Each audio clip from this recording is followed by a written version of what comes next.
오늘은 갈라디아서 강해라기보다는 한 부분을 집중적으로 살펴보는 주제 설교라고도 할 수 있을 것 같습니다. 특별히 갈라디아서 3장 3절을 오늘은 초점을 많이 이렇게 두려고 합니다.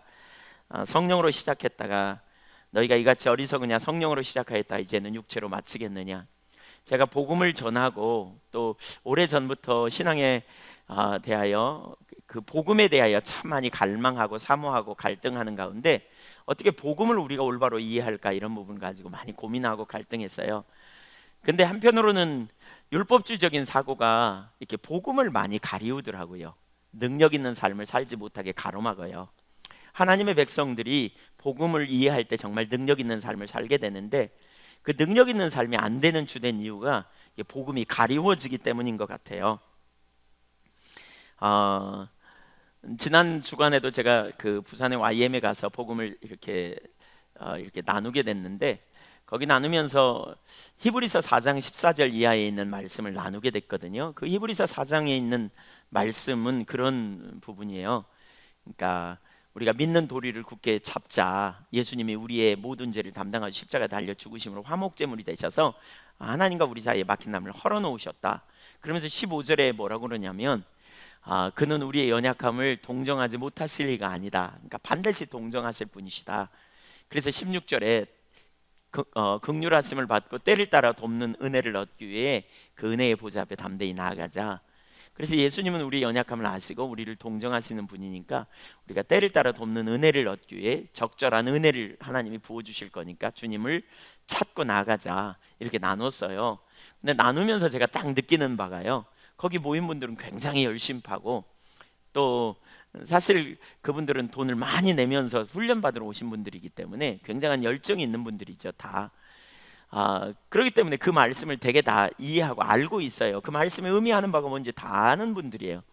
그러니까 그 말씀을 들으면서 제가 느끼는 바는 다 아는데 뭐 이런 표정이었던 것 같아요. 그래서 제가 그런 부분을 나누면서 그렇게 나눴죠.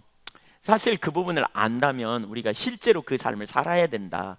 문제가 오고 위기가 오고 어려움이 올 때 우리가 인격체 대신 하나님을 알므로, 그리고 우리를 위하여 아들을 아끼지 않고 내놓으신 주님의 사랑을 알므로, 무엇보다 우리의 연약함을 동정하시는 그 예수님을 생각한다면 위기가 오고 어려움이 올 때 그 위기 가운데 휩쓸리지 않고 연약함을 아시고 동정하시며 그 시기에 필요한 은혜를 부어주실 능력이 있는 주님을 믿음으로 신뢰하여 우리가 담대히 서며 그 상황을 뛰어넘지 않겠는가. 그러나 실제로 너무나 많은 사람들이 문제가 없을 때는 하나님의 말씀을 믿고 동의하고 믿는다고 아멘 하지만, 조금 어려움이 오고 문제가 오고 여러 가지 환경적으로 좀 문제가 생기면 그 말씀을 실제로 받아들이지 못하고 말씀에 기초하여 살지 못하는 현실들을 너무너무 많이 보겠더라고요. 그래서 여러분은 어떤가라고 묻기도 하고 그렇게 나누기도 했어요. 율법주의에 빠져 있으면 믿음에 의한 삶이 안 돼요. 그러니까 믿음에 의한 삶이 안 돼요. 믿음은 하나님의 말씀에 기초하여 인격체 대신 하나님을 신뢰하고 나아가야 되는데, 이 율법주의는 자기 안에 해답이 있다고 생각하고 자기를 과신하는 자리에 있기 때문에 하나님을 신뢰하고 하나님을 의지하는 자리로 이렇게 나아갈 때 능력 있는 삶이 되는데 그 삶을 살지 못하게 되는 거죠. 결국 자기 안에서 해답을 구하고 자기 안에서 해답을 찾으려고 하는 자리로 자꾸 돌아가 버리기 때문에 진정한 능력 있는 삶이 안 되는 걸 보게 돼요. 이론일 뿐인 것을 참 봐요. 오랫동안 제가 십자가 복음을 전하면서 가장 심각한 문제가 율법주의라는 걸, 율법주의적인 사고체계라는 걸 봐요. 그래서 복음을 나름대로 전하고 또 오랫동안 그렇게 했지만 여전히 우리 애한교회 지체 중에서도 아직도 율법주의에 빠져 있는 분들이 정말 많이 있다라는 것을 보게 되면서 어떻게 그 율법주의적인 사고체계가 바뀌고 하나님의 능력으로, 복음의 능력으로 살 수 있을까를 생각하면서 특별히 오늘은 그런 율법주의가 깨져야 십자가의 능력이 보인다, 이런 제목으로 이렇게 말씀 나누도록 하겠습니다. 첫째, 율법주의에는 소망이 없습니다. 그러나 우리는 율법주의에 너무나 익숙합니다. 첫 번째 율법주의에 빠져버린 갈라디아 사람들. 그러니까 율법주의는 소망이 없음에도 불구하고 율법주의가 너무나 우리 가운데 익숙해요. 이 갈라디아, 오늘 본문에 보면 갈라디아 교회의 사람들이 율법주의에 빠져 있어요. 오늘 본문 2절을 보면 그 그러니까 또 5절을 보면 그들은 복음을 듣고 믿었습니다. 그리고 그들은 복음을 듣고 믿음으로 성령을 받았고 반복적으로 임하시는 성령의 후속적인 충만함 속에서 능력 있는 체험을 했습니다. 이 부분은 우리가 지난주에 살폈잖아요. 다시 한번 읽으면 내가 너희에게서 다만 이것을 알려 하노니 너희가 성령을 받은 것이 율법의 행위로냐 혹은 듣고 믿음으로냐. 5절에 너희에게 성령을 주시고 너희 가운데서 능력을 행하시는 이의 일이 율법의 행위에서냐 혹은 듣고 믿음에서냐. 그러니까 그들이 예수 믿음으로 말미암아 율법을 알기도 전에, 이들은 이방인이었기 때문에, 유대인이 아니었기 때문에 율법을 알기도 전에 바울 사도에 의하여 복음을 듣고는 자기들이 죄인이라는 사실을 깨닫고 예수님을 구주로 영접하여 구원받은 자들이에요. 그래서 예수 믿고 구원받았어요. 그리고 성령을 그들이 받았다고요. 근데 그뿐만이 아니라 4절 이하를 보니까 뭐라 그러냐, 너희가 이같이 많은 괴로움을 헛되이 받았느냐. 여기 괴로움이라는 말은 체험이라는 말로 선한 체험, 그러니까 악한 체험은 괴로움이고요, 선한 체험이라면 그냥 놀라운 체험이라고 번역할 수 있다 그랬잖아요. 근데 5절과 연결해 보면 성령의 능력으로 놀라운 체험을 많이 했다는 거거든요. 그래서 그들은 처음 예수 믿을 때 성령 받았을 뿐만이 아니라 후속적으로 성령께서 그들에게 임하시면서 반복적으로 성령님이 그들에게 능력으로 임하시면서 성령의 능력으로 삶을 살게 되었다, 이렇게 말하고 있어요. 그러니까 반복적으로 성령님이 그들에게 또 임하시고 또 임하시고 또 임하시면서 능력 있는 체험들을 많이 한 사람들이라는 거예요. 저는 그 사실이 여기 구체적으로 나와 있지 않지만 갈라디아서 말고도 초대교회에 이렇게 사도행전 같은 데를 보면 초대교회의 성령의 능력, 성령님이 그들에게 함께함으로 나타난 능하신 역사를 많이 볼 수 있거든요. 그들이 핍박 속에서도 승리할 수 있었던 이유는 성령님이 능력으로 함께 하셨기 때문에 핍박 속에서도 감사하고 기쁨이 넘치고, 어려움 속에서도 그들은 소망이 넘치는 삶이 막 그들에게 계속 드러났고, 이런 일들이 끊임없이 계속됐었어요. 그래서 그들의 삶에 감격과 기쁨이 넘치는 놀라운 승리를 그들이 경험하며 살았다고요. 그러니까 그들은 이렇게 듣고 믿음으로가 아니라 율법을 잘 지킴으로 말미암아 의롭게 되려는 삶을 살지 않았고요, 처음에 믿음으로 말미암아 의롭게 되는 자리에 있었다는 거예요. 그래서 은혜가 그들에게 함께했어요. 놀라운 은혜가. 근데 3절에 보니까 성령으로 시작했다 율법으로 마치겠느냐라고 말하는 걸 보면 거짓 교사들이 와가지고 율법을 잘 지킴으로 의롭게 될 수 있다는 의식을 그들에게 집어넣어 준 것 같아요. 그래서 율법의 행위로 의롭게 되려는 자리로 그들이 돌아가 버렸어요. 유혹을 받아서 결국. 그래서 그들이 시험을 받고요, 율법의 행위로 의롭게 되려는 자리로 가버린 것을 말하고 있어요. 듣고 믿음으로 하니까 율법을 잘 지켜 의롭게 될 수 있어 라고 거짓 교사들이 가르쳤다는 거예요. 결국 그들은 지금 율법주의에 빠져버렸습니다. 바꿔 얘기하면 육체를 의지하는 자리로 가버렸습니다. 여기서 율법주의가 뭔지를 볼 수 있거든요. 율법주의는 여러 말로 정의할 수 있는데 간단하게 요약해서 정의하면 이런 의미입니다. 율법주의는 율법의 행위를 잘 지켜서 의롭게 되려는 가치관. 한번 따라서 보실래요? 행위를 잘 지켜서 율법의 행위로 의롭게 되려는 가치관. 한마디로 말하면 이것을 뭐라 그러냐, 육체를 의지하는 삶입니다. 그러니까 자기의 노력으로 말씀을 지켜서 하나님 앞에 의롭게 나아가려고 하는, 나아갈 수 있다고 생각하는 가치관이에요. 머릿속에 그런 가치관을 가지고 나아가려고 하는 경향이 있다는 거예요. 이것이 대단히 무서운 이유는 율법의 행위로 의롭다함을 얻을 육체가 없거든요. 얻을 인생이 없어요. 그래서 10절을 보세요. 10절 지난주에 우리가 봤죠. 무릇 율법 행위에 속한 자들은 저주 아래에 있나니 기록된 바 누구든지 율법책에 기록된 대로 모든 일을 항상 행하지 아니하는 자는 저주 아래에 있는 자라 하였음이라. 오늘 나누는 부분은 대단히 중요한 영역입니다. 근데 제가 설교하기 전부터 방해가 엄청 느껴졌어요. 설교하면서 지금 하면서도 여러분 속으로 기도하면서 들어주세요. 잘 이 부분이 비춰져야 돼요. 깨달아지면 아마 율법주의가 오늘 깨뜨려지고 놀라운 승리를 누릴 수 있으리라고 생각하는데 속으로 기도하면서 들으시면 좋겠어요. 비춰달라고 중보기도 해주세요. 그러니까 갈라디아 3장에 뭐라 그랬냐면 10절 이하에 온갖 일을 율법의 행위로 의롭게 되려고 하는 자는 모든 일을 항상 행해야 의롭게 될 수 있다는 거예요. 온갖 일을 항상 행하지 않으면 의롭게 될 수가 없다 그러면서, 그래서 그렇게 하지 않는 자는 저주 아래 있는 자다 그러면서 11절을 보면 또 하나님 앞에서 아무도 율법으로 말미암아 의롭게 되지 못할 것이 분명하니, 그러니까 아무도 율법 행위로 의롭게 될 수 없어요. 왜냐하면 모든 것을 다 행해야 되거든요. 그래서 결국 저주 아래 있다는 거예요. 근데 이 저주를 13절에 보니까 그리스도께서 담당하셨어요. 그리스도께서 우리를 위하여 저주를 받은 바 되사 율법의 저주에서 우리를 속량하셨으니, 율법의 저주에서 우리를 속량하셨어요. 사도 바울은 예수님을 알기 전에 예수님이 십자가에 달려 죽는 것은 저주받아서 죽은 줄 알았어요. 자기 죄 때문에. 그런데 예수님은 죄가 없으신 분이요, 그분의 죄는 바로 우리가 율법 아래서, 법 아래서 온전케 될 수 있는 인생이 아무도 없기 때문에 그분이 십자가에 달려 죽으셨다는 사실을 깨닫게 된 거죠. 그래서 우리를 위하여 그분이 율법의 저주에서 죽으셨다 이렇게 표현하고 있어요. 결국 뭐예요? 율법으로 의롭게 되려고 할 때 의롭게 될 인생이 아무도 없어요. 그러니까 억압만 있어요. 왜냐하면 지킬 능력이 없기 때문에. 율법주의 가치관에 있으면 많은 문제들이 있어요.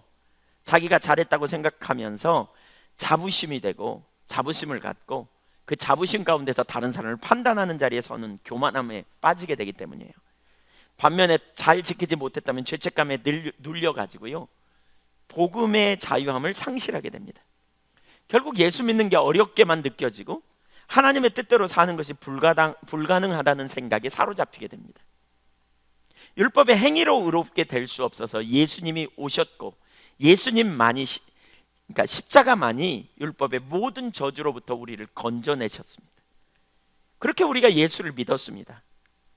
그런데 그럼에도 불구하고 또다시 율법주의로 돌아간다는 거예요. 자꾸 갈라디아 교회가 그렇게 돌아갔고요, 역시 우리도 마찬가지로 율법주의로 자꾸 돌아가는 경향을 띠게 돼요. 제가 여기저기 다니면서 이렇게 말씀을 나누면 너무나 많은 경우에 율법주의가 우리 가운데 복음을 가리고 있다는 사실을 이렇게 보겠더라고요. 자, 첫 번째, 두 번째, 왜 율법주의가 그러면 이렇게 우리 가운데 어려운가? 사실 율법주의와 아담의 본성을 이해해야 합니다. 율법주의가 우리에게 너무나 익숙한 이유는 아담 안에서 우리의 옛 본성이기 때문에 그렇습니다. 그러니까 율법주의가 우리 가운데 너무너무 익숙한 것입니다. 율법주의는 자기 행위를 가지고 가서 하나님을 감동시키려고 하는 그런 의도가 있거든요. 그런 가치관이라 그랬잖아요. 제가 전에 있던 시골 교회에서 전에도 나눴지만, 이렇게 막 한때는 막 매주 전도가 막 됐어요. 시골에서 전도가 매주 되는 건 이건 참 기적이었어요. 하나님 은혜로 함께 하셔서 이번 주 새로 나오고 다음 주에 새로 나오고 또 누가 한 분이 새로 나오고 막 이런 일이. 근데 한 번은 이제 이렇게 예배를 드리고 식사를 같이 했어요. 인원이 많지 않으니까 이렇게 둘러 앉아서 이렇게 같이 밥 먹고 그러죠. 이렇게 상에서, 거기 바닥이니까. 근데 이제 저가 좀 늦게 먹었어요. 무슨 일, 아마 기도사에 가다가 늦었는지. 근데 3주 전에 오신 분이 이번 주에 온 분을 오라 그러더라고요. 그러더니 새신자 교육을 시켰어요. 새신자 교육. 그러면서 그러는 거예요. 동서 이리 와봐. 그 마을은 다 한 자자일촌한 한 친척이니까. 그러면서 그랬어요. 다 복 받으려면 그냥 받가니 다 공을 들여야 돼. 그러면서 자네도 이제부터 열심을 내봐. 그러면서 저녁 예배도 나오고, 일단 시작했으니까 저녁 예배도 나오고 새벽 기도도 나와. 그랬더니 그분이 뭐라 그러냐면, 예, 나도 그러려고 생각하고 있네요. 그러면서 나도 이제 한번 시작했으니까 이제 열심히 해볼래요. 그러면서 제가 그걸 옆에서 가만히 보면서 이렇게 믿음으로 주님 앞에 나아가는 게 아니라 공을 들여가지고 뭔가 이렇게 열심히 함을 통해서 얻는다, 이런 의식이 우리 가운데 팽배되어 있어요. 또 제가 시골에서 전도하다 보면 이렇게 우리가 죄인이고 우리의 죄를 위해 하나님의 아들이 십자가에 달려 죽었어요. 그래서 예수 믿어야 구원받아요. 이렇게 전하면 내가 죄인이라는 건 알겠어. 근데 예수 믿는다고 구원받는다요? 그러면 내가 100번도 더 믿겠어. 착한 일 해야지. 착한 일을 해야 돼. 예수 믿는 사람, 착한 일 아는 사람 많읍시다. 나는 예수 믿는 사람보다 훨씬 착하게 사요. 그러니까 사람들이 기본적으로 가진 의식에 구원은 어떻게 받느냐, 선행을 해야 받는다. 이 의식이요 기본적으로 깔려 있어요. 하나님께 복 받으려면 착한 일 해야 받는다. 이게 뭐예요? 행위로 의롭게 될 수 있다. 선한 행위를 통해서 복 받는다. 이런 의식이 깔려 있다고요. 왜 그럴까요? 이게 우리 안에 있는 옛 본성이에요. 인간의 본능이라고요. 이게 본성 안에 있어요.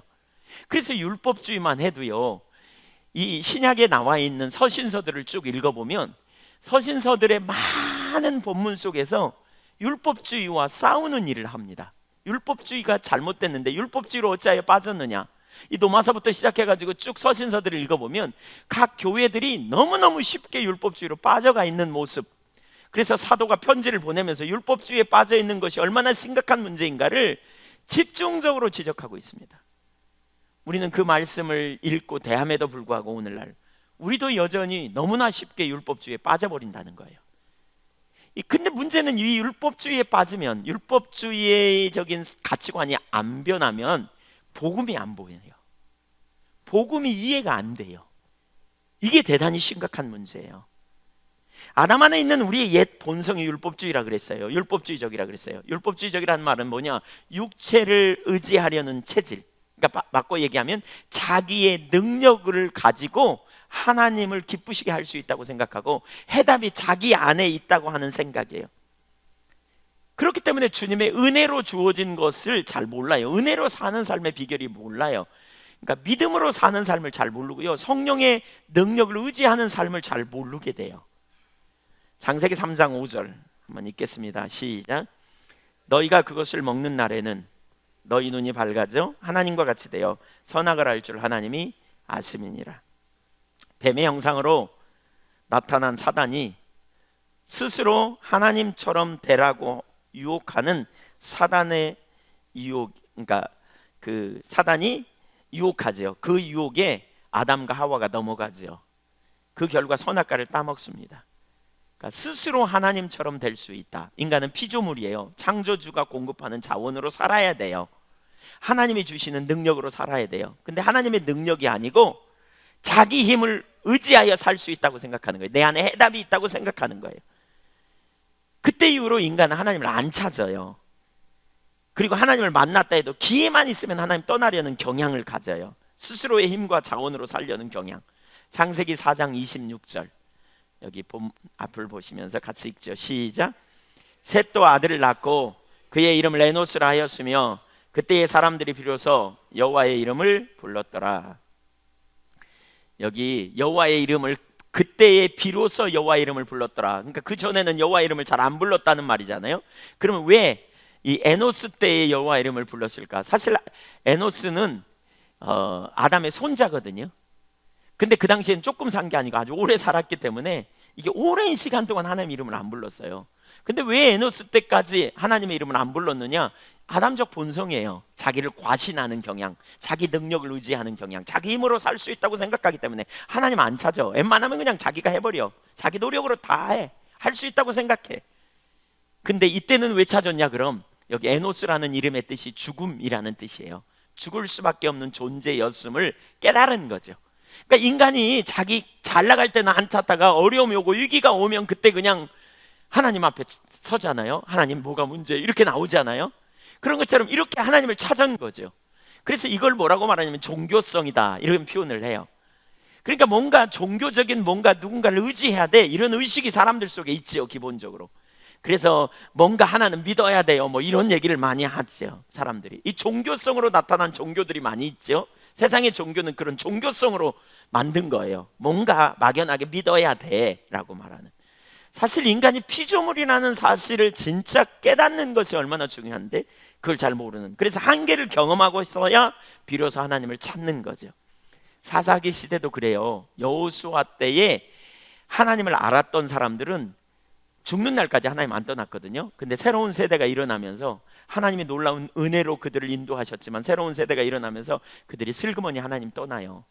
그러니까 하나님께서 그들로 한계를 경험케 해요. 징계를 허락해요. 어려움을 경험하니까 그들이 하나님을 찾고 그때에 사사를 세워서 그들을 지켜주세요. 보호해주시고 적군으로부터 건져내세요.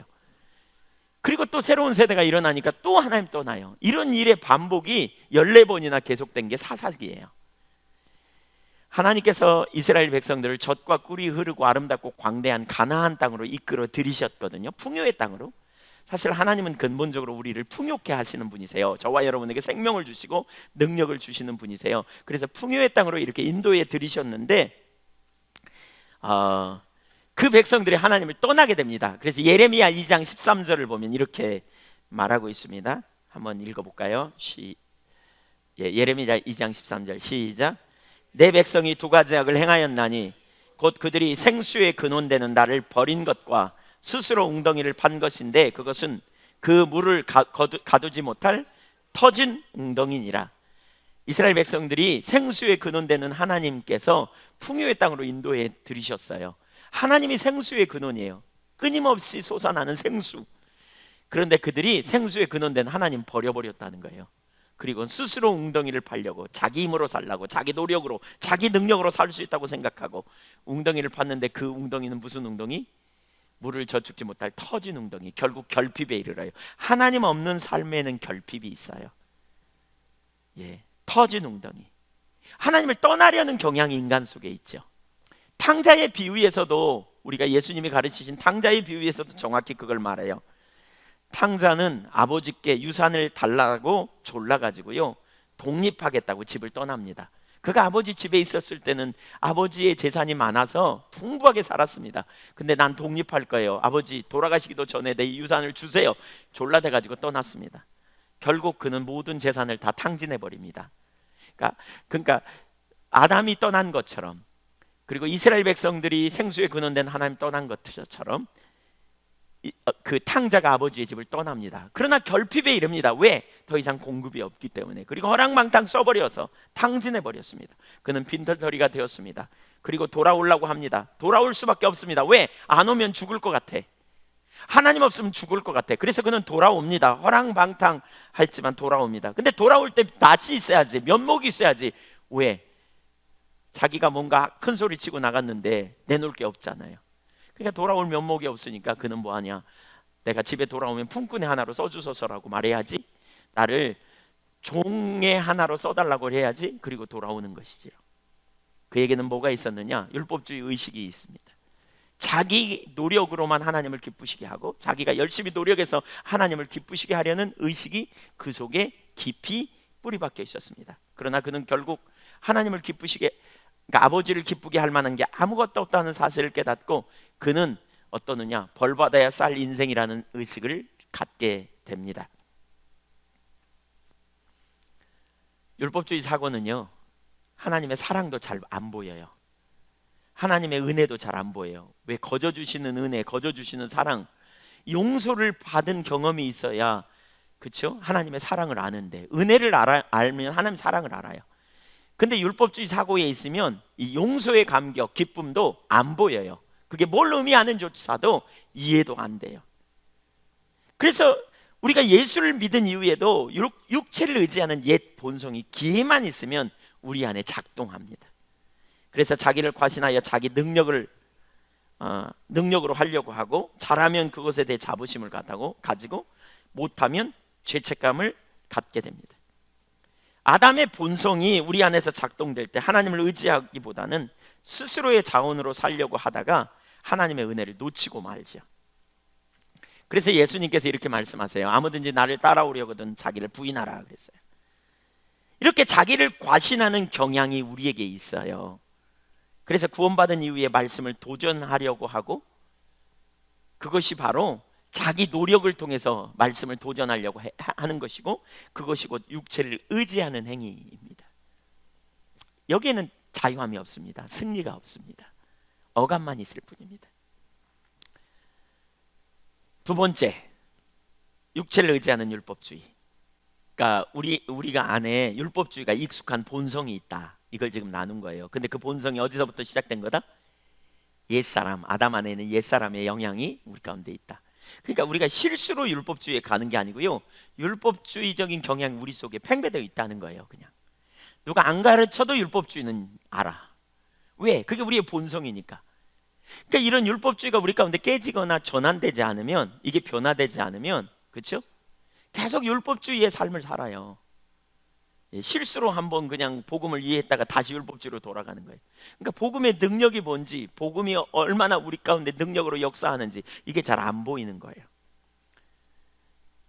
그 율법주의는 육체를 의지하는 거라 그랬잖아요. 자기 행위를 가지고 하나님 앞에, 그러니까 자기의 열심으로 자기 안에 답이 있는 것처럼 이렇게 나가려는 사고책이다 그랬어요.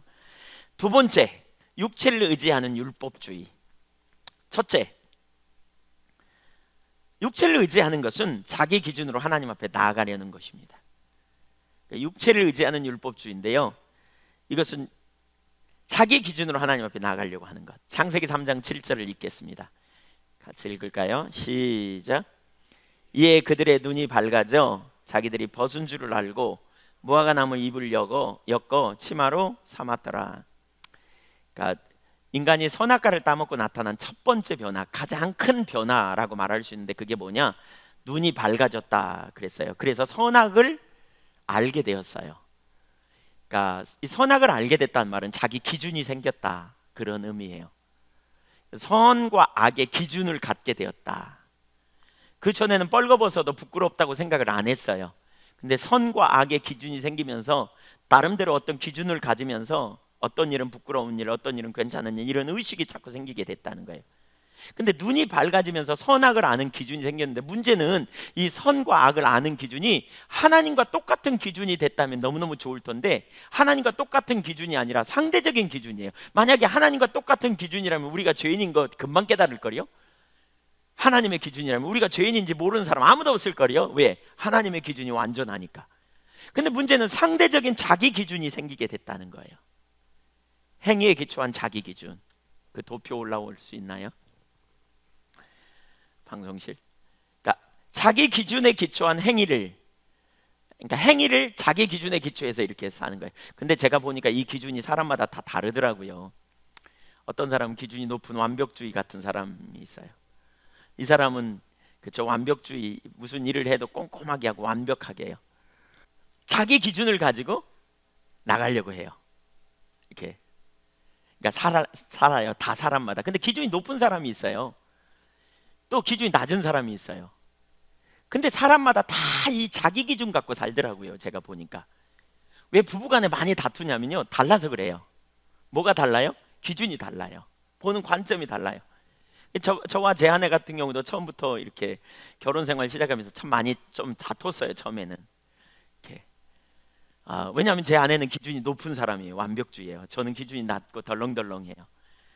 그러니까 기준이 높은 사람 무슨 일을 해도 정말 완벽하게 해요. 근데 이 사람에게 일을 맡겨놓으면 정말 잘해요. 근데 어떤 때는 너무 완벽하게 하려고 하기 때문에 좀 일의 진도가 잘 안 나갈 수도 있어요. 근데 기준이 좀 낮은 사람은요, 덜렁덜렁 대충 하는 것 같은데 일을 해. 그리고 빨리 해버려 그냥. 예, 그래서 기준이 낮은 사람이 있어요. 기준이 높은 사람들 중에 어떤 사람은 설거지 하면서 그냥 꼼꼼히 해. 그냥 음식 만들려면 하나하나 다 해. 그러니까 시간이 많이 걸리기도 하고. 뭐 예를 드는 거예요. 근데 보통 우리가 사람 사이의 만남에 이렇게 교회 안에서도 그런 것 같아요. 서로 다른 사람들끼리 만나잖아요. 부부간에도 서로 다른 사람들끼리 이렇게 만나잖아요. 근데 보통 자기 기준이 가장 옳다고 생각하거든요. 다 사람마다. 그래서 자기 기준에 기초해서 말하고, 기준에 기초해서 보고, 기준에 기초해서 판단해요. 기준이 높은 사람은 낮은 사람들이 어떤 때 보면 이렇게 그냥 이렇게 하는 행동이나 뭐가 실수투성이야, 허점투성이야. 근데도 기준 낮은 사람은 또 잘 살아. 그냥 나름대로 그냥 덜렁덜렁하면서. 그러니까 보면서 아이고 저 허점투성이, 이렇게 판단해. 기준 낮은 사람은 또 뭐라 그러냐, 완벽하게 그냥 잘 살려고 하는 사람들 보면 아이고 저 그냥 어쩜 자유함이 없냐, 율법주의네, 막 이렇게 말하고요. 아이고 답답해 그냥 같이 하기가. 서로 그렇게 판단하고 평가하는 거죠. 다 자기 나름대로 기준 갖고 이렇게 살아가요. 부부가 대통 싸우는 이유도 주로 여기 있는 것 같아요. 서로 다르기 때문에. 예, 처음부터 다르다는 사실을 인식 잘 못하면 이게 큰 문제가 되죠. 그래서 부부는 대화를 많이 해야 돼요. 대화는 대놓고 화내는 것이라 그랬잖아요. 예, 처음부터 대놓고 화내는 일을 참 많이 할 필요가 있는 것 같아요. 저는 도깨비 이렇게 기준이 낮고요, 늘멍늘멍해서 제 아내가 어떤 때는 화내도 저는 그 순간만 잘 넘기면 금방 풀어지거든요. 그 순간만 꼭 참으면 너무 풀어져요. 그러니까 그냥 이렇게, 왜냐하면 안 부딪히려고 제가 그렇게 오래 살아왔던 것 같아요. 근데 결혼 한 15년쯤 되니까 제 아내가 하는 말 꼭 하거든요. 이렇게, 왜냐하면 기준이 높으니까 그게 제가 걸리는 게 많아요. 이렇게 그런 얘기 해요. 그러면 제가 속으로 또 하네 이런 생각이 들더라고요. 또 하네. 그래가지고는 슬그머니 이렇게 신문이나 보든지 책을 보든지 아니면 테레비 보고 앉아 있어. 그러면 제 아내가 제가 안 듣는 것 같으니까 물어봐. 금방 내가 무슨 말 하는지 아냐고. 그러면 무슨 말 했냐고 다시 한번 얘기하라고 그래요. 그럼 뒤집어져 이제 제 아내가. 그래가지고 왜 그러냐고. 아니 나도 잘하려고 그랬는데, 아니 나 듣는다고 말하라고. 근데 속으로 딱 이렇게 접어지더라고요, 제 마음이. 그러니까 제 아내는 그동안 아무 문제가 없다. 왜냐하면 제가 잘 받았으니까 이렇게 생각하는 거예요. 어떤 부분에서는 꽤 문제가 없다. 근데 저는 저대로 이렇게 접어지는 거죠. 물론 제 아내가 나와서 말하면 또 다를 수도 있어요. 예, 이게 상대적이어서 그래요. 다 자기 기준에서 말하니까요. 그래서 서로 다퉈요. 여러분, 이 인격적인 관계가 이래요. 우리가 서로 팀이 되는 것도 마찬가지라고 생각해요. 오이코스 같은 경우 소그룹도요, 허니문 기간이 있습니다. 처음에 만나면 서로 좋습니다. 왜? 안 드러나니까. 깊이 안 드러나니까. 여러분, 우리 서로 그러잖아요. 처음 결혼해가지고 연애할 때는 허니문 기간 있잖아요. 그냥 서로 그냥 죽고 못 살죠, 좋아서. 근데 어떤 순간 살다 보니까 서로 다름이 드러나면 이제 그때부터 뭐예요? 깨지기 시작해. 아이고, 난 저 인간 잘못 만났나 봐. 뭐가 문제가 있어. 그래가지고 서로, 아이고 난 저 사람만 안 보면 살겠어, 막 이렇게 나가는 거죠, 서로. 근데 우리가 이런 부분을 서로 다름을 이해하고 그럼에도 불구하고 하나 되게 하신 하나님의 뜻을 이루어야 돼요. 어떤 부부들이 와가지고 가끔 저한테 상담합니다. 목사님, 저는 제 아내하고 못 살 것 같아요. 너무 성격이 달라요. 이렇게 말하는 분도 있어요. 그러면 저는 예외 없이 그렇게 말합니다. 하나님이 실수하셨군요, 부부를 만나게 하신 게. 아니 그건 아니고요. 뭐 그 말이 그 말이죠. 하나님 실수하셨죠. 안 맞는데 만나게 하신 거니까. 사실 실수한 게 아니죠. 서로 다르지만 맞춰 살라는 거죠. 기준이 서로 다르다는 걸 인식해야 돼요. 다 자기 기준 갖고 산다는 거예요. 그러니까 상대편의 기준이 틀렸다고 말하면 안 돼요. 그럴 수도 있겠다. 이게 이해가 되어줘야 돼요. 서로 이해해야 돼요. 그리고 그대로 존중하고 받아줘야 돼요. 서로 다름, 틀린 게 아니고 다르다는 거죠. 예. 그러니까 이걸 우리가 이해하고 사는데, 문제는 이제 뭐냐면 이 기준 갖고 하나님께 가려고 한다는 거예요. 내가 하나님께 나가되 이 기준 갖고 가요.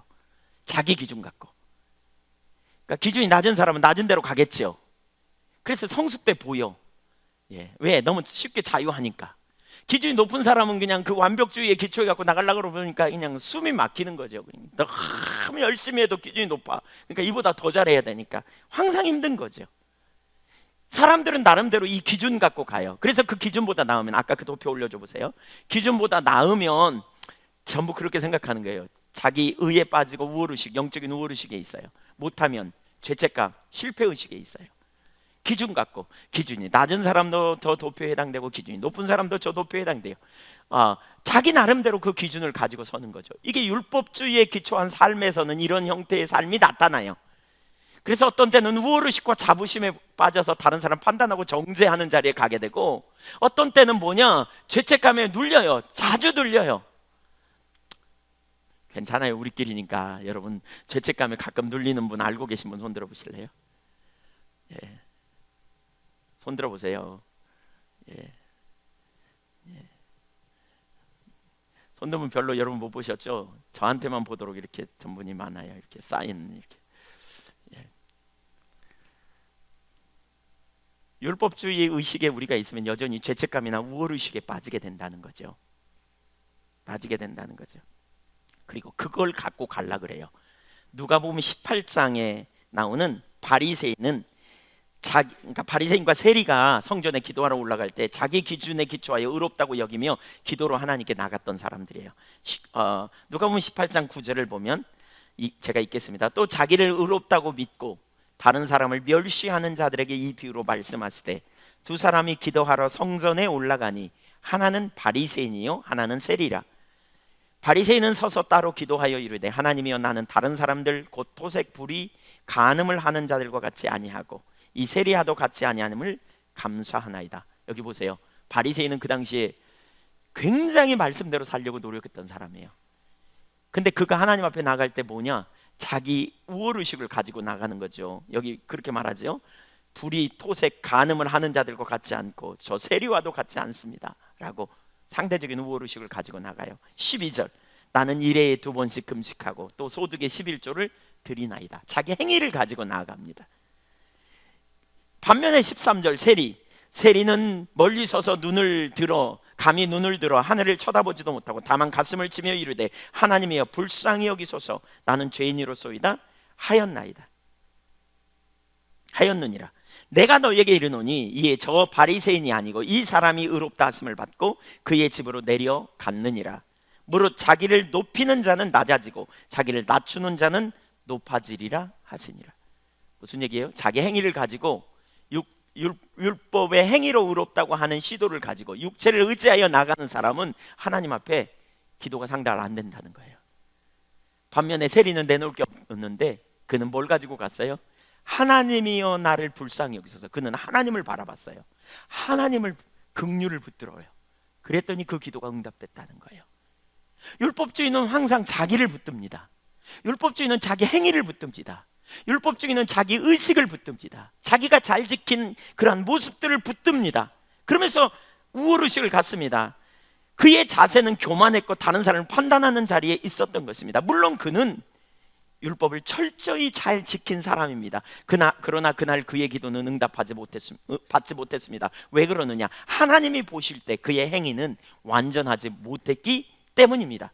그럼에도 불구하고 그는 자기를 의롭다고 여겼고 자신이 그 의로움을 가지고 자신의 의로움을 가지고 나갔고요.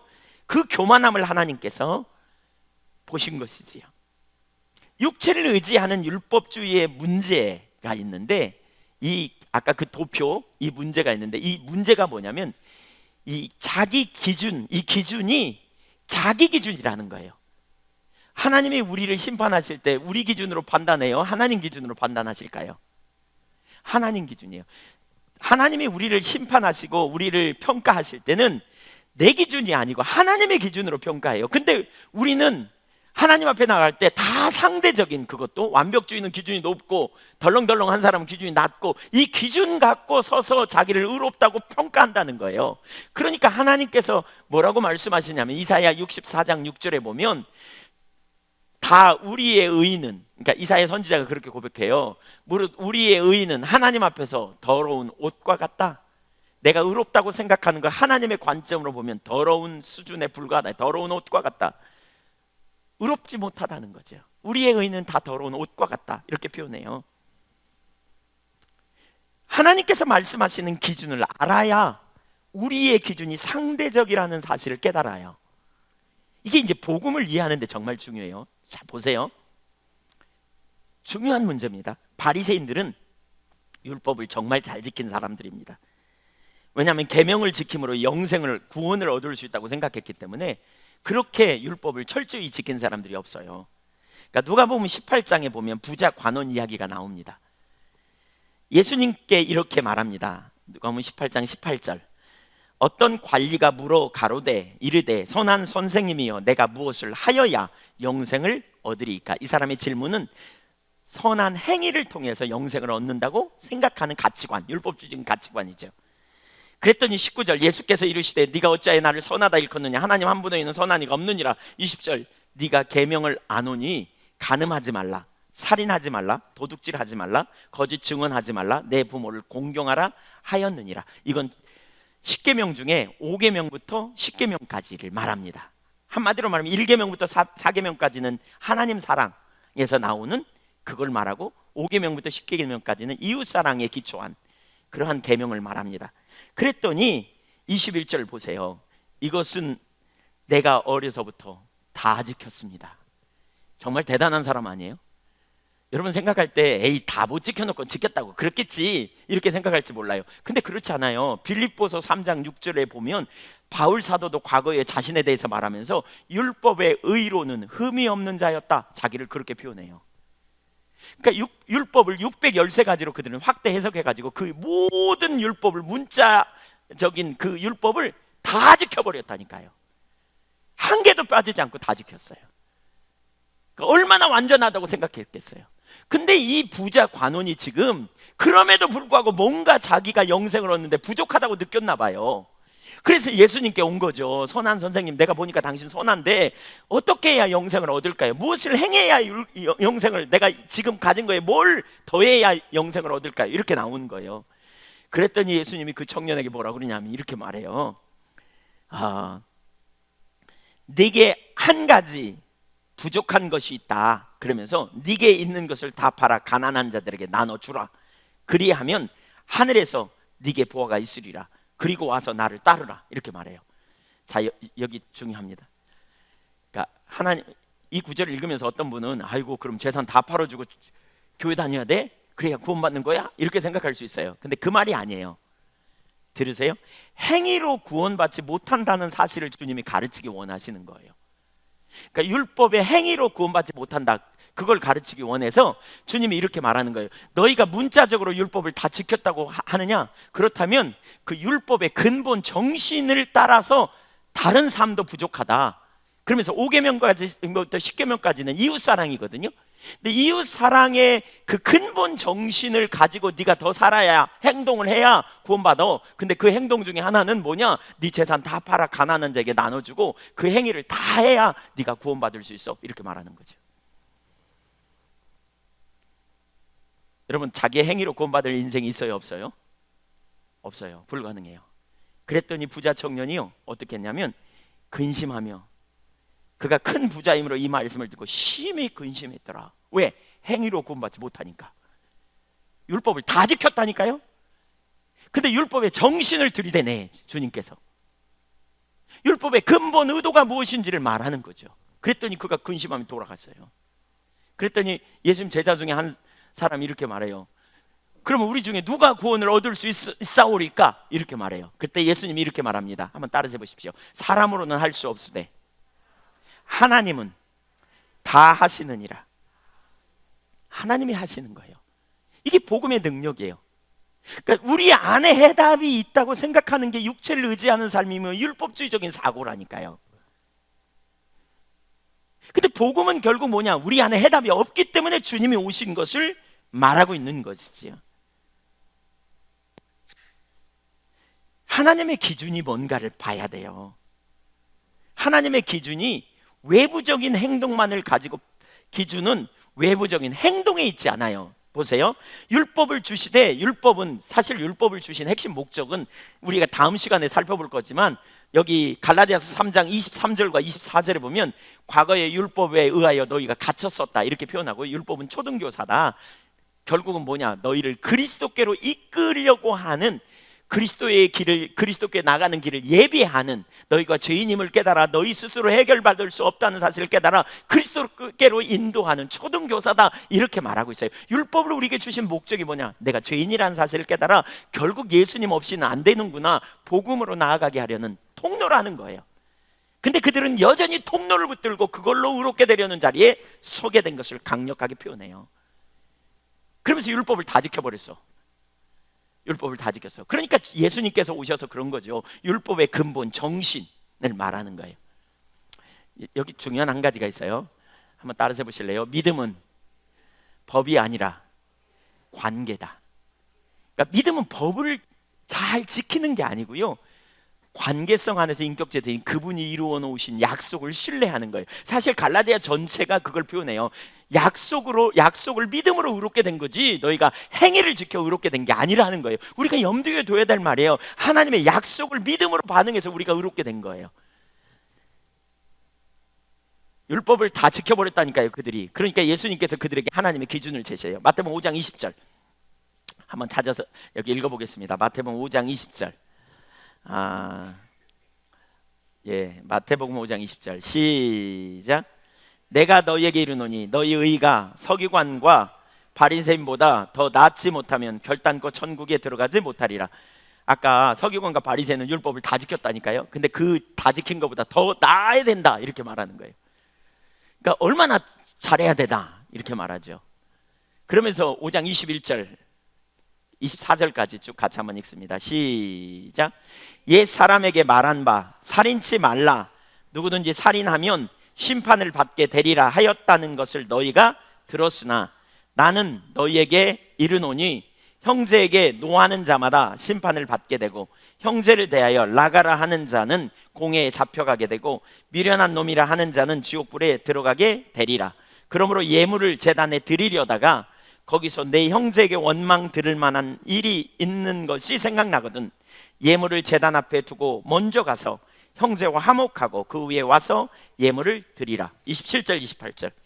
또 간음하지 말라 하였다는 것을 너희가 들었으나 나는 너희에게 이르노니 음욕을 품고 여자를 보는 자마다 마음에 이미 간음하였느니라. 율법은 여기까지 말해요. 이스라엘 백성들이 이해한 율법은 여기에요.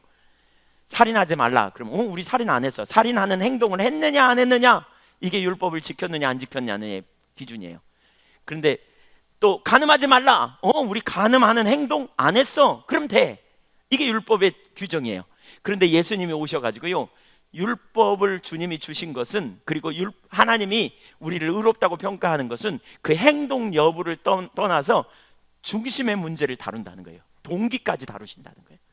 그래서 이렇게 말해요.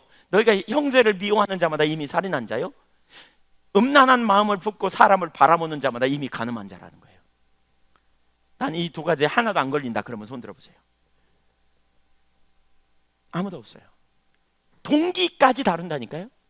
생각의 동기까지 다룬다니까요. 우리 마음의 동기까지 다뤄요. 그래서 걸리지 않을 사람이 어디 있겠어요. 그래서 결론은 뭐냐? 모든 인간이 죄를 범하였다. 이게 율법 아래에 있는 인간의 처지예요. 그래서 하나님의 아들 예수 그리스도가 바로 율법의 저주로부터 우리를 구원하기 위하여 이 땅에 오셨다고요. 로마서 3장 23절 24절에 모든 사람이 죄를 범하였음에 하나님의 영광에 이르지 못하더니 그리스도 예수 안에 있는 은혜로 믿음으로 말미암아 의롭다, 값없이 의롭다 여김을 받은 자 되었느니라 그랬어요. 율법의 행위로 의롭다 함을 얻을 육체가 아무도 없다니까요. 도무지 찾을 수가 없다니까요. 오직 예수 그리스도의 십자가의 보혈의 공로로만 의롭게 됐다니까요. 그 은혜 아래서만. 그래서 하나님의 아들이 오셨어요. 근데 그럼에도 불구하고 이것이 여전히 가리워져요. 많은 사람에게 가려져요. 그리고 여전히 자기의 행위를 붙드는 자리로 가버려요. 이런 사람에게는 몇 가지 특징이 있어요. 육체를 의지하는, 아까 그 도표, 우월의식과 자부심에 빠져 다른 사람 판단하거나 평가하는 자리에 서거나 아니면 죄책감에 빠지는 사람들, 반복적으로 죄책감에 빠지는 거, 이게 율법주의 사고예요. 이게 안 깨져요. 사실 율법주의 사고가 얼마나 의미가 없는가 보세요. 자기 기준이 얼마나 의미가 없는가 보세요. 하나님의 완전한 기준 앞에 자기가 갖는 자기 기준에 기초하여 하나님 앞에 의롭다고 생각하고 괜찮다고 여기는 게 얼마나 허잡 쓰레기에 불과한지 보세요. 그래서 예수님이 그래서 성경 그런다니까요. 우리의 의는 더러운 옷 같다고요. 상대적인 우월의식 더러운 옷 같아요. 걸레 같아요. 두 번째, 육체를 의지하는 사람의 특징들. 두 번째입니다. 육체를 의지하는 사람의 특징들. 첫째, 우월의식으로 인한 자부심이나 상습적인 죄책감이 빠집니다. 그러니까 열심히 말씀대로 살려고 노력하다가 자기를 의롭다고 여겨 교만한 자의식에 빠져 다른 사람을 판단하고 정죄하는 자리에 자주 돌아가 버립니다. 또 반면에 자기가 못하는 것 때문에 죄책감에 반복적으로 빠집니다. 이런 육체를 의지하는 사람은 자기 안에 해답이 있다고 생각하는 사람입니다. 그래서 열심히 하면 된다고 생각합니다. 안 되는 건 열심히 안 했기 때문에 안 된다, 이런 의식을 갖습니다. 열심히 하면 성화되는 것도 가능하고 열심히 하면 구원도 가능하고 안 되는 것은 노력을 안 해서야, 이렇게 표현합니다. 그러나 우리가 기억할 것은 우리 안에 해답이 없어요. 우리 안에 해답이 없기에 하나님의 아들이 오셨어요. 그래서 참 복음을 아는 사람은 자기에게 집중하지 않아요. 뒤에 나오겠지만 주님께 집중해요. 누군가의 칭찬을 들어도 자의식에 사로잡혀 교만하지 않아요. 잘 되는 것은 주님의 은혜이고 계속해서 자비와 긍휼이 풍성하신 하나님을 찾고 구하는 자리에 서려고 하는 사람이에요. 두 번째, 육체를 의지하는 사람의 특징 두 번째, 그리스도인의 기본적 특징이 그 삶에 나타나지 않아요. 그리스도인의 기본 특징을 팔복이라고 말합니다. 팔복의 삶. 마태복음 5장에 보면 팔복 있죠. 심령이 가난한 자는 복이 있나니 애통하는 자는 복이 있나니 온유한 자는 복이 있나니 의에 줄이고 목마른 자는 복이 있나니 긍휼히 여긴 자는 복이 있나니 이런 그 팔복 있잖아요. 그게 그리스도인의 삶이라 그래요. 그리스도인은 그런 특징을 갖는다 그래요. 그러니까 그런 특징이 안 나타나요. 율법주의에는 그런 특징이 나타날 수가 없어요. 왜? 육체를 의지하기 때문에. 그러니까 심령에 가난한 자는 복이 있나니 천국이 저희 것이요라고 말했는데 왜 심령이 가난한가? 그리스도인은 심령이 가난한 사람들이에요. 그리스도인은 심령의 가난함을 가져요. 왜냐하면 주님 앞에서 자신의 실상을 보았기 때문이에요. 자기 속에 능력이 없음을 알았기 때문에 그래요. 주님이 오시지 않으면 안 되는 걸 알기 때문에 그래요. 그래서 가난해요. 주님 앞에서 목마름과 배고픔이 있어요. 하나님 은혜가 임해야 되는 걸 알아요.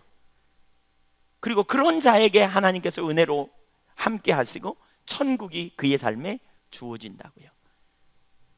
그러나 육체를 의지하는 율법주의에 빠진 사람은 자기 힘으로 할 수 있다고 생각하는데 심령에 가난함이 있을 리가 없지요.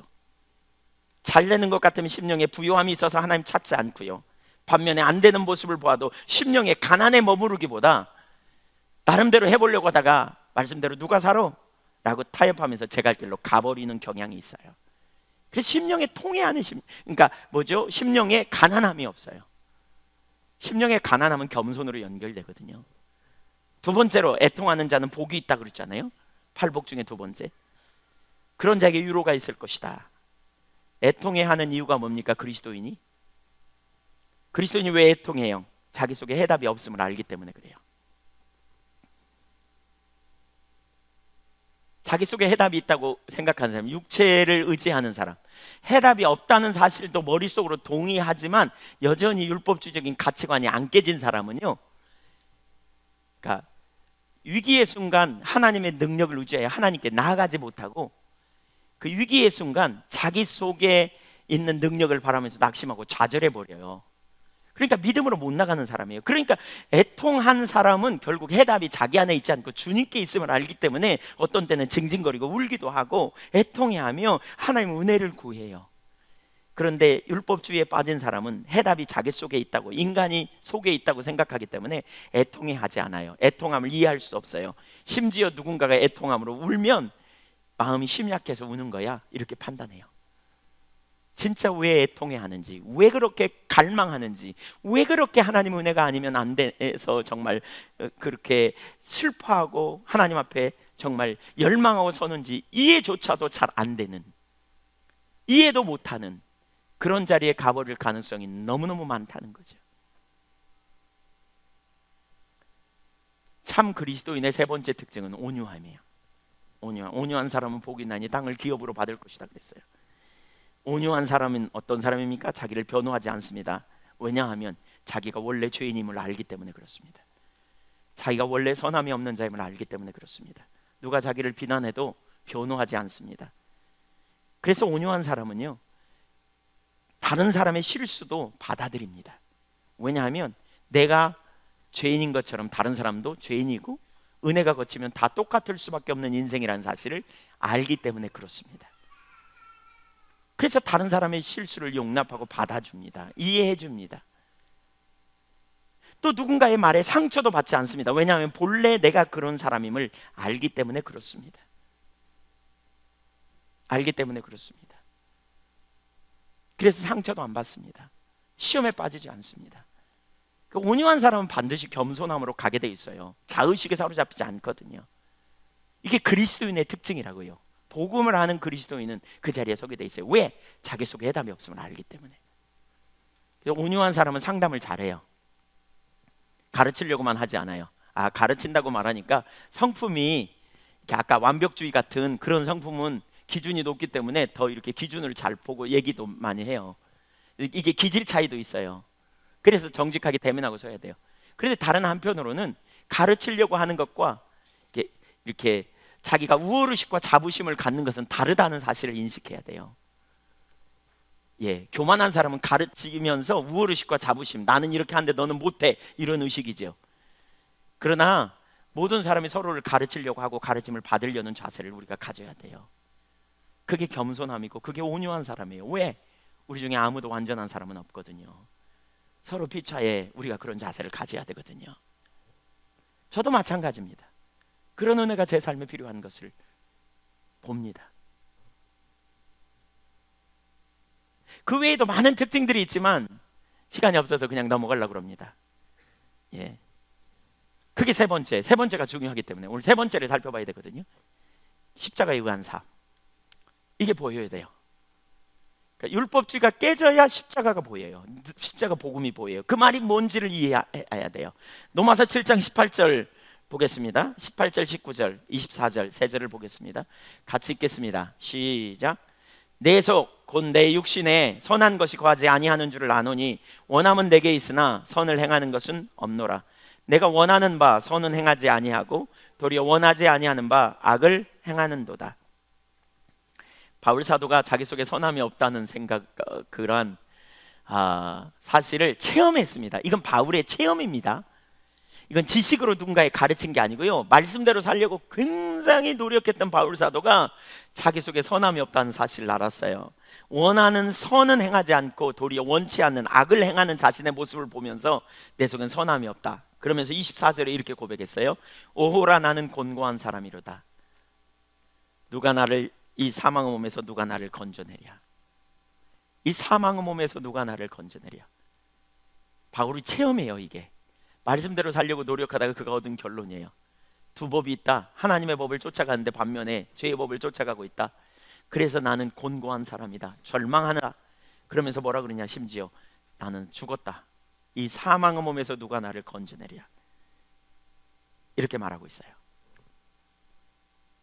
사실 여기 아주 중요한 게 이거예요. 뭐냐, 우리가 바로 이 고백이 돼야 돼요. 뭐예요? 자기 속에 해답이 없음을 발견하는 거예요. 자기 속에 능력이 없다는 사실을 발견해야 돼요. 자기 노력으로 열심히 하나님을 기쁘시게 해보려고 시도했지만 결국 내 노력으로, 내 의로, 내 힘으로 하나님을 기쁘시게 할 능력이 없다. 나는 그것을 알았다. 그래서 누가 나를 건져내랴. 나를 건져낼 사람이 누구이랴. 내 안에는 도저히 해답이 없다. 그는 그걸 경험하는 거죠. 고백하는 거죠. 아무리 해도 내 속에 해답이 없다. 나는 그 어떠한 능력도 내 속에 없다. 이 고백이 저와 여러분의 고백이 되시기를 축복합니다. 우리가 죄책감에 눌리는 이유는 뭐예요? 아직 내 안에 해답이 있다고 생각하기 때문이에요. 내가 왜 우월의식과 교만을 떨어요? 내가 잘해서 했다고 착각하기 때문에 그래요. 내가 잘나서 했다고 착각하기 때문이에요. 그러니까 우리가 교만해요. 그러니까 우월의식을 가져요. 그러니까 자부심을 가져요. 근데 은혜로 우리가 구원받았다.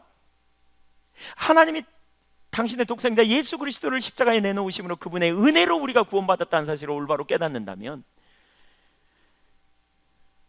내 속에 해답이 없음을 안다면, 그래서 그리스도가 나를 위해 죽으셨음을 안다면, 그 은혜로 말미암아 내가 의롭게 되었음을 안다면, 우린 더 이상 자부심이나 우월의식도 아니고 죄책감에 눌리지도 않아요. 원수가 여러분을 그렇게 죄책하죠. 실패한 인생아, 이 넘어진 인생아, 이 죄인아. 그러면 여러분 그렇게 말하세요. 맞다, 내가 죄인이다. 전에는 그 말 듣고 눌렸어. 아이고, 내가 죄인이네. 눌렸어. 근데 내가 원래 그런 자라고 동의한 사람, 이런 사람은 그런다니까요. 그래, 네 말이 맞다. 네 말이 맞아. 내가 죄인이야. 그래서 나를 위해 예수님이 오셨어.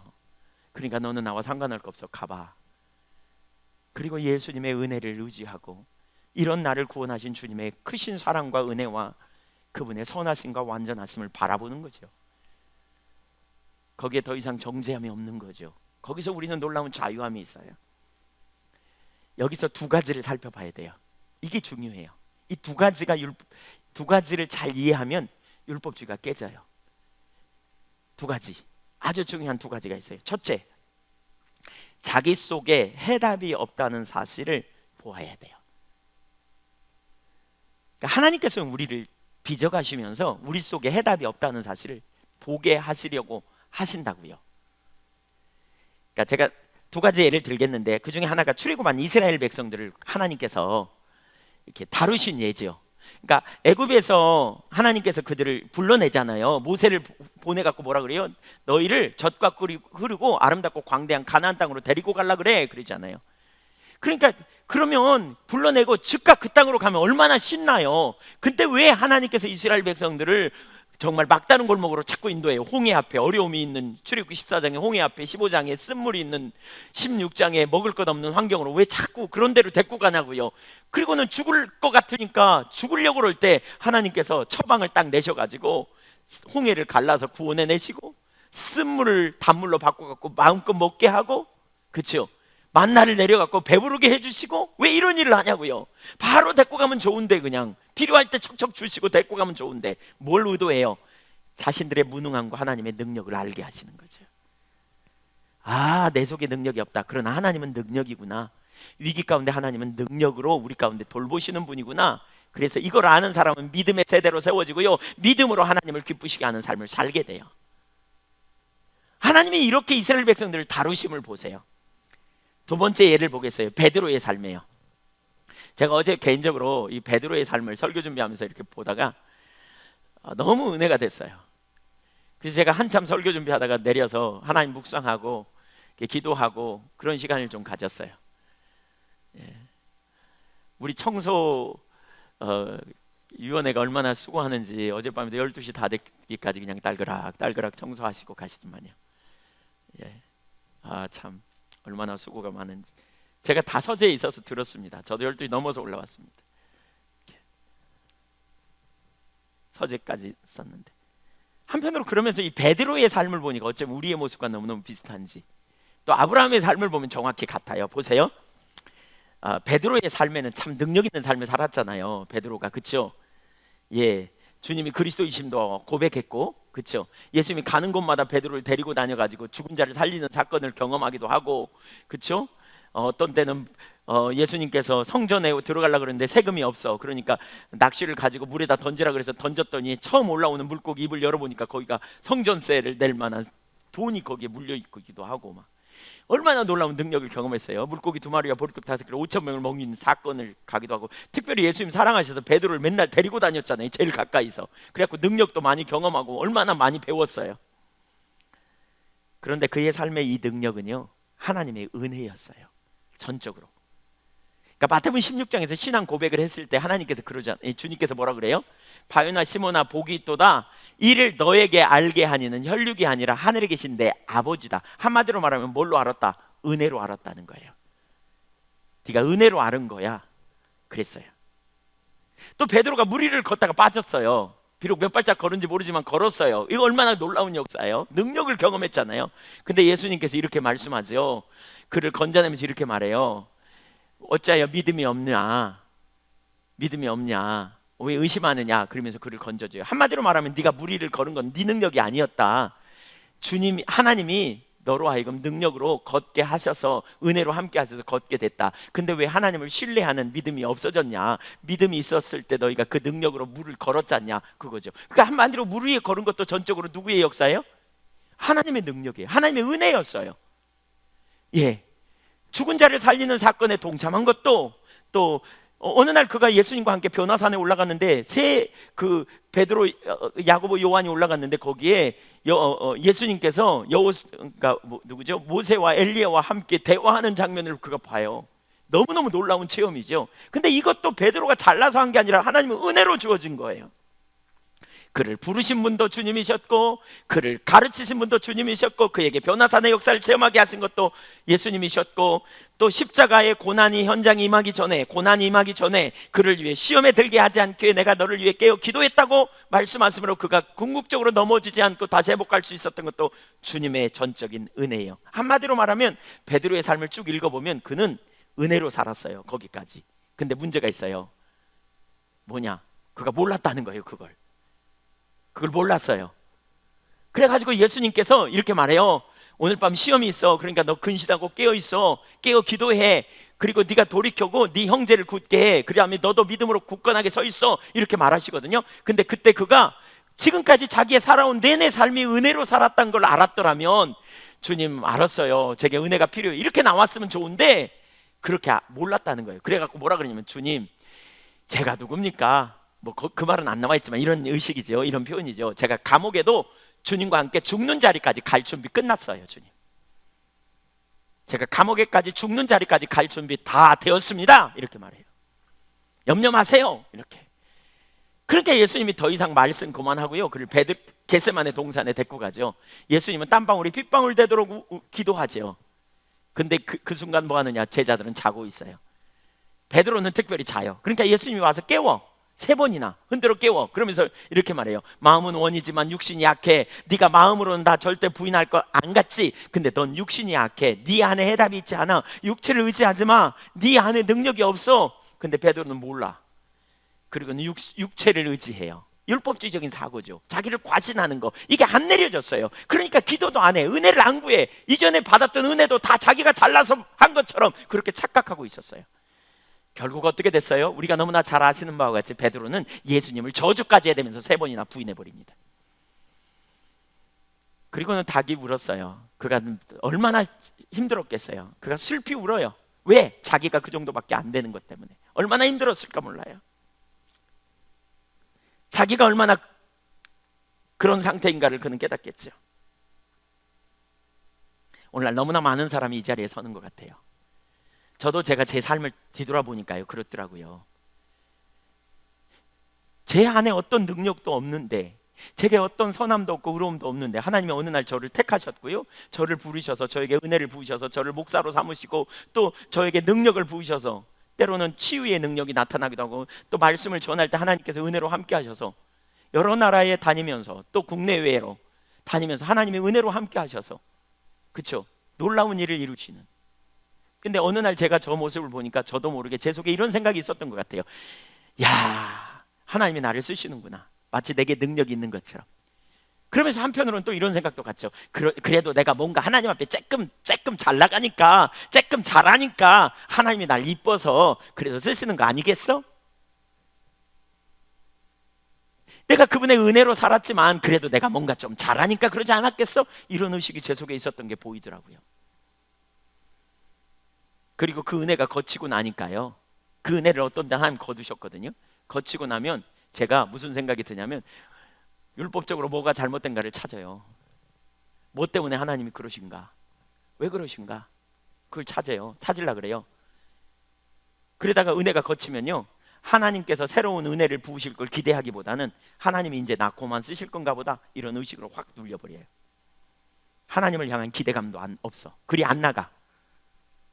하나님 능력으로 나에게 부어주시고 은혜로 함께 하신 것처럼, 이전에 은혜 때문에 함께 하신 것처럼 앞으로도 은혜로 함께 하실 거라는 기대감이 없는 거죠. 왜? 내가 뭔가 잘못됐으니까 하나님 지금 나를 이대로 두시는 거지. 그리고 눌려 있어요.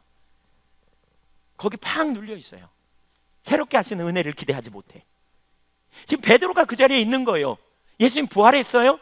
부활하셨어요. 그리고 예수님께서 그에게 놀라운 약속을 주셨어요. 근데 베드로는 이때 뭐 하느냐? 나는 물고기나 잡으러 가야 되겠다. 그리고는 바닷가로 갑니다. 과거에 자기 직업을 다시 하러, 내가 예수님 부활한 짓이 있는데 주님이 나를 쓰실 리가 없지. 그리고는 물고기나 잡으러 가야 되겠다. 그리고 가버립니다. 오늘날 많은 사람들이 예수 믿고 은혜 받고 막 놀랍게 하나님 은혜가 함께 할 때는 막 뭐가 된 것 같다, 은혜가 싹 거치면 그 다음에 자기 그 하나님을 향한 기대감이나 약속이 점점 축소됩니다. 눌립니다. 그리고 주님이 나를 안 쓰실 것 같아. 이제 끝났어. 자기 스스로 살 길을 찾아 나가는 거죠. 왜요? 율법주의적인 사고는 그 너머를 못 봐요. 베드로는 고기 잡으러 갔습니다. 디베랴 바닷가에 밤새 고기를 잡았습니다. 그런데 빈배였습니다. 그는 3년 전을 기억했을 것 같아요.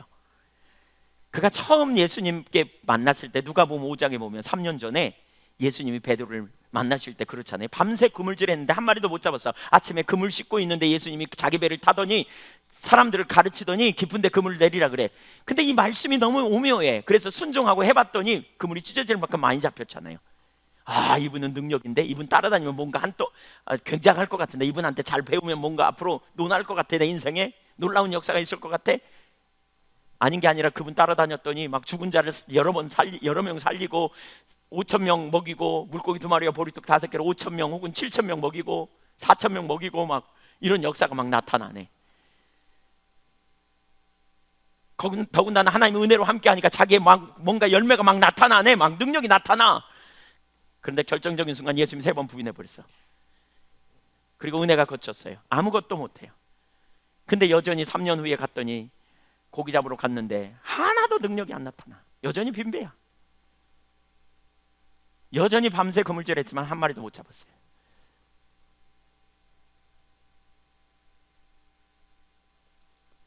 그는 자기가 능력의 사람이라고 생각했을 거예요. 그는 자기가 잘 나가는 사람이라고. 그는 한때 그런 자리에 있을 때 교만했을 거예요. 그러나 지금 여전히 빈배인 자신을 보면서 철저히 깨달았을 거라고요. 뭘요? 아, 주님이 함께 하시지 않으면 나는 빈배일 수밖에 없는 인생이구나. 결국 3년 전이나 지금이나 주님이 함께 계시지 않으면 여전히 빈배일 수밖에 없겠구나. 내 속에 능력이 있는 게 아니었구나. 주님의 은혜였구나. 그는 주님의 은혜였음을 깨달았을 거예요. 그때 주님이 오셨어요. 그리고 말씀하세요. 오른편에 그물을 던져라. 큰 고기 100 쉬운 3마리가 잡혔어요. 순종할 때 그 능력을 보았어요. 그는 결국 주님이 오셔야 자기 인생의 능력이라는 사실을 깨닫게 된 것이죠. 자기 속에 능력이 없음을 알았어요. 주님이 물으십니다. 요한의 아들 시몬아, 너 나 사랑하느냐? 그 다음에 이렇게 묻습니다. 요한의 아들 시몬아, 너 나 사랑하느냐? 그가 말합니다. 내가 주를 사랑합니다. 두 번째 또 묻습니다. 그가 약간 근심하면서 왜 물으실까 속으로 생각했겠죠. 내가 주를 사랑합니다. 세 번째 또 묻습니다. 더 근심했을 거예요. 내가 주를 사랑합니다. 주님께서 그에게 왜 3번 물으셨을까? 그가 3번 부인했던 것을 철회하게 하려고 하는 하나님의, 그러니까 주님의 치유 방법이다, 이렇게 표현도 하는데요. 아마 그걸 기다렸다고 생각해요. 저는 3번째, 그가 3번째 이렇게 말하거든요. 주께서 아시오매, 내가 주를 사랑합니다. 이 주께서 아신다는 말은 뭘 한다는 거예요? 주님, 제가 주님 사랑하는 거 주님 다 아시잖아요. 뭐 이런 의미도 있겠지만 이런 거라고 저는 생각해요. 주님, 제가 주님 사랑한다고 큰 소리 빵빵 치지만 언제 넘어질지 모르는, 육신이 연약하여 언제 실패할지 모르는 인생임을 주님이 아시오매 제가 주님의 능력이 없이는 살 수 없는 자임을 고백합니다. 예수님께서 베드로를 향해 뭐라 그럽니까? 내 양을 치라 먹이라 그러면서 전에는 네가 네 맘대로 띠띠고 다녔지만 이제 남이 너를 띠띠고 가게 하리라. 그는 성령에 의한 사람이 됩니다. 그때부터 그는 하나님 자원의 삶이 사는 사람이 됩니다. 그는 자기 안의 해답이 아니라, 그는 자기 계획이 아니라 하나님을 의지하고 믿음으로 살아가는 믿음의 사람이 되었습니다. 이런 과정이 없었더라면 베드로가 믿음의 사람으로 살았을까? 성령의 사람으로 살았을까?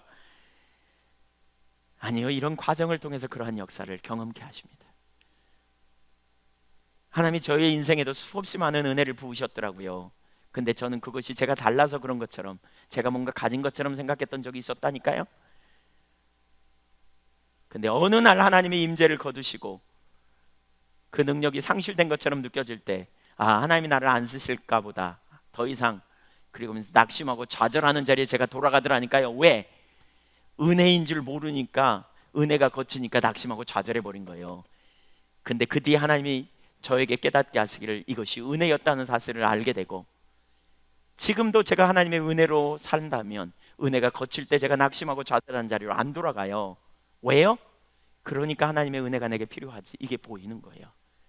그리고 그렇게 은혜를 구할 때 주님께서 기꺼이 내게 은혜를 부어주실 걸 제가 아는 거죠. 율법주의 사고는 하나님의 은혜가 와도 그것이 육체의 자랑거리, 자부심이고 자기가 잘나서 했다고 생각하고, 은혜가 거치면 하나님의 은혜를 구하는 자리로 못 나가고 눌려버립니다. 그러나 우리 안에 해답이 없기에 결국 주님이 오셔야 했다. 그래서 고린도후서 12장 10절에서 바울 사도의 고백처럼 그렇게 고백하는 거죠.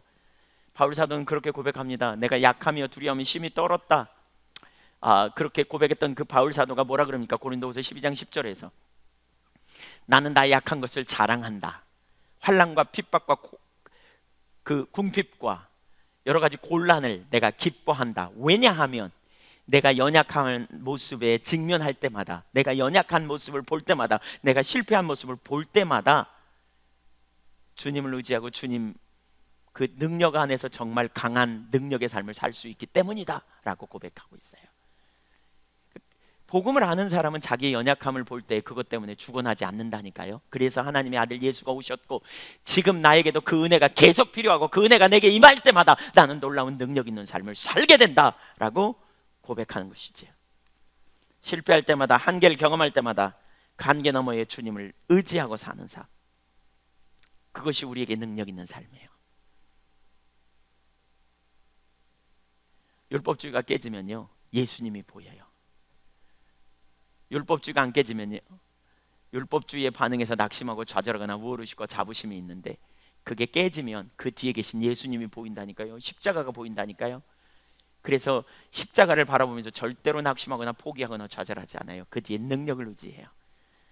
두 번째 중요한 요소가 있어요. 그게 뭐냐? 주님을 바라보는 거예요. 한번 따라서 보실래요? 실패할 때마다, 한계를 경험할 때마다 주님을 바라보라. 요한복음 3장 14절 15절, 14절부터 15절까지 보겠습니다. 금방 마치겠습니다. 같이 읽겠습니다. 시작. 모세가 광야에서 뱀을 든 것 같이 인자가 들려야 하리니 이는 그를 믿는 자마다 영생을 얻게 하려 하심이니라. 출애굽할 때 이스라엘 백성들이 너무 힘들고 어려우니까 막 불평합니다. 그때 하나님께서 보호막을 거둬요. 그러니까 불뱀들이 와서 그들을 물어요. 그래갖고 많은 사람이 불뱀에 물려 죽어가요. 막 어려움을 당해요. 그러니까 그들이 와가지고 다시 모세에게 회개해요. 우리를 용서하고 우리를 위해 하나님께 기도해달라고, 우리를 고쳐달라고 기도해달라고. 그랬더니 모세가 하나님께 기도하는데 하나님이 처방을 내리시는데, 여러분 너무나 잘 아시는 것처럼 노쇠, 구리죠. 오늘날로 말하면 그 구리로 이렇게 뱀의 형상을 만들어서 장대 끝에 높여 달으라 그래요. 그러면서 누구든지 뱀에 물린 자가 이 장대 끝에 달린 노뱀을 쳐다보면 살 거다, 이렇게 말씀하시죠. 너무 우습죠. 노뱀을 본다고 사나? 근데 하나님이 내신 처방이니까 그게 능력이 있는 거죠. 그리고 실제로 그 노뱀을 쳐다보는 자마다 살았어요. 그게 구약의 이스라엘 역사에 있는 예예요. 그러니까 이걸 예수님이 인용하면서 이렇게 말하는 거예요. 광야에서 모세가 노뱀을 들었고 뱀에 물린 자가 그 노뱀을 쳐다보고 살았던 것처럼 내가 십자가에 높이 달려야 된다, 이렇게 말하면서 이제 너희가 십자가에 높이 달린 예수를, 그러니까 예수님 자신이 나를 믿으면 너희가 멸망하지 않고 영생을 얻을 거다, 이렇게 말하고 있어요. 그러니까 여기서 우리가 한 가지를 염두에 둬야 돼요. 보세요. 중요한 말입니다. 믿는다는 말과 보는다는 말을 상호 교환적으로 쓸 수 있어요. 같이 이해할 수 있어요. 그러니까 믿는 것 곧 보는 거다, 이렇게 이해할 수 있어요. 모세가 광야에서 뱀을 들었을 때 사람들이 봤잖아요. 그럴 때 살았어요. 믿음으로 본 거죠. 그렇죠? 근데 예수님이 십자가에 높이 달렸을 때 나의 죄를 위한 죽음이심을 우리가 믿음으로 바라보고 그 예수님을 보는 거예요. 믿음의 주님을 보는 거예요. 그래서 히브리서 12장에는 뭐라고 그랬어요? 믿음의 주 온전케 하시는 예수를 뭐하라? 바라보자는 거예요. 그러니까 복음에 의한 삶은 지속적으로 예수를 바라보는 거예요. 그러니까 누구를 안 보고, 나를 안 보고 예수님을 보는 삶이에요. 그 좋은 예가 로마서 7장 25절에 나타나고 있어요. 보시죠. 그러니까 바울 사도가 나는 공고한 사람이로다 이 사망의 몸에서 누가 나를 건져내랴, 그렇게 고백했잖아요. 그리고는 그 다음에 실패한 자신을 볼 때마다 이제 자신을 안 봤어요. 자기 속에 기대감이 없는 사람은 자기를 안 봐. 25절 보시죠. 같이 읽습니다. 시작. 우리 주 예수 그리스도로 말미암아 하나님께 감사하리로다. 그런즉 내 자신이 마음으로는 하나님의 법을, 육신으로는 죄의 법을 섬기노라. 마음으로 하나님의 법을 섬기고 육신으로 죄의 법을 섬기는 자신의 모습을 보면 감사할 일이에요? 죽을 일이에요? 너무나 많은 사람은 죽을 일이에요. 근데 바울 사도는 감사하다 그랬어요. 이게 바로 복음 안에 사는 사람이에요. 율법주의에 있는, 육체를 신뢰하는 사람은 마음으로 하나님의 법을, 육신으로 죄의 법을 섬기는 자신의 모습을 보면 죽을 것 같아. 왜? 자기를 보니까. 근데 아까도 지금까지 우리가 누누이 나누지만 우리 안에 해답이 있다고요, 없다고요? 없어요. 그래서 하나님의 아들이 오셨다니까요. 그래서 하나님의 아들이 오시지 않으면 소망이 없다니까요. 그래서 하나님의 아들이 나를 위해 죽으셨다니까요. 그래서 우리는 그분의 의로만 의롭게 되는 거라니까요. 내 안에 해답이 있지 않아요. 그래서 율법주의에서 벗어난 사람, 율법주의가 깨진 사람은 그 다음에 실패하고 넘어질 때마다 자신을 보는 게 아니라, 넘어진 자신을 보는 게 아니라 그런 나를 위하여 이렇게 소망이 없는, 이렇게 죄를 짓는, 이렇게 반복적으로 범죄하는, 그래서 죄의 그 괴수가 되는 이런 도적의 괴수 같은 나를 위하여 하나님의 아들이 나를 사랑하사 나를 위해 자기 몸을 버리신 그 은혜가, 그분의 능력이, 그분의 그 놀라운 사랑이 얼마나 크고 놀라운지를 바라보는 거예요. 그래서 하나님께 감사하다는 거예요. 내가 너무 주님의 은혜가 감사합니다. 너무 주님의 그 크신 은혜와 사랑이 감사합니다. 이런 나를 위하여 독생자 예수 그리스도를 아끼지 아니하고 내놓으시다니, 그 사랑과 은혜가 너무너무 감사합니다. 그분을 바라봐요. 그리고 동시에 그분을 바라보는 사람은 내 속에 해답이 없지만 사람으로는 할 수 없을 때 하나님은 다 하신다고 말씀하신 그분의 능력을 의지하여 살기를 그때부터 작정하고 하나님을 믿음으로 신뢰하는 삶을 살게 돼요. 그러니까 나를 육체를 의지하는 삶이 아니라 주님을 의지해요. 보세요. 바울 사도가 로마서 8장 1절에서 그래서 이렇게 말해요. 그런즉 그러므로 그리스도 예수 안에 있는 자에게는 결코 정죄함이 없나니. 왜 정죄함이 없는 줄 아시죠? 왜? 원래 내가 그런 자였고 정죄 받아서 죽어버렸어, 예수님과 함께 십자가에서. 그래서 나는 예수 그리스도 안에 새로운 피조물이 됐어. 결코 정죄함이 없어요. 율법 아래 나는 율법에 대해 죽었어요. 죄에 대해 죽은 자예요. 그래서 결코 정죄함이 없나니 이는 그리스도 예수 안에 있는 생명의 성령의 법이 죄와 사망의 법에서 너를 해방했다 그랬어요.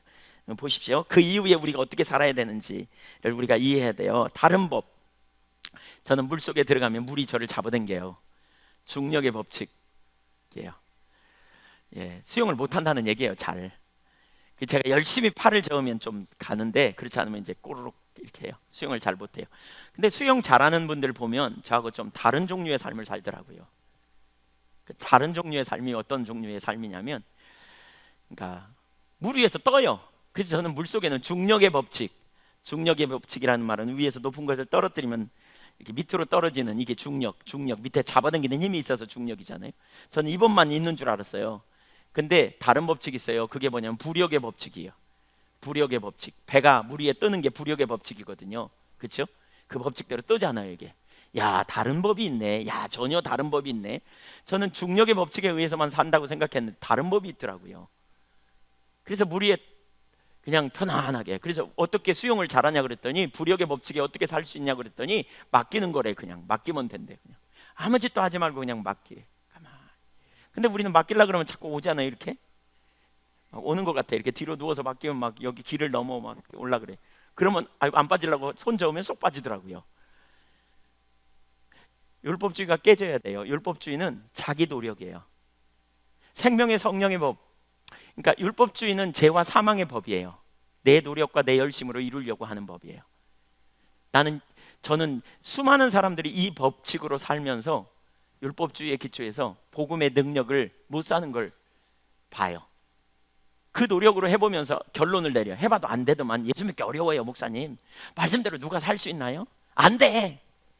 예수 믿기 어렵다는 결론으로 꽈득 차 있어요. 안 돼. 변화 불가능해. 이런 의식이 머릿속에 두꺼운 벽처럼 있어요. 신앙생활은 너무 어려운 거 이렇게 생각해요. 죄와 사망의 법 아래 있어요. 그런데 다른 법이 있다니까요. 생명의 성령의 법. 그게 뭐냐? 복음의 능력으로 사는 거예요. 율법주의가 깨져야 이게 보여요.